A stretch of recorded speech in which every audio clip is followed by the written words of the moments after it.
Sono Paola Girardi e mi occupo di sartorie su misura. Mi sono diplomata nel 1972 come modellista. Il mio primo lavoro è stato il ricamificio, poi ci sono stati 2 lavori in confezione, però non mi sentivo realizzata. Quindi nel 1983 mi sono iscritta a Camera di Commercio, ho aperto la mia partita IVA e ho iniziato il lavoro di sarto su misura, che mi ha permesso di viaggiare nel mondo con i miei abiti. E ricordo molto volentieri l'esposizione che feci nel 2011 all'Istituto Culturale Italiano di San Francisco negli Stati Uniti, dove esposi 17 abiti miei nei 30 anni di carriera che ho fatto. Ho spiegato il Made in Italy attraverso i miei abiti.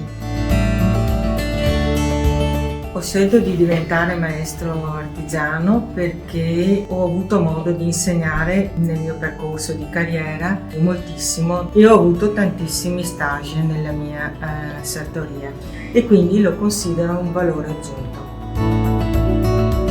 Io mi sono sempre sentita in dovere, oltre che il piacere ovviamente, insegnare a questi ragazzi, di poter trasmettere quello che per me sono le mie competenze e le mie conoscenze. Quando hai un giovane all'interno della tua azienda, rinizi da capo tu, cioè cominci a provare le stesse emozioni che hai avuto tu nel tuo percorso di crescita. Ti diventa tutto più elettrizzante. È molto più curioso, è molto più fantasioso, cioè tu ormai sei abituato al tuo lavoro, ma il ragazzo ti fa tornare indietro e andare avanti perché comunque ti dà.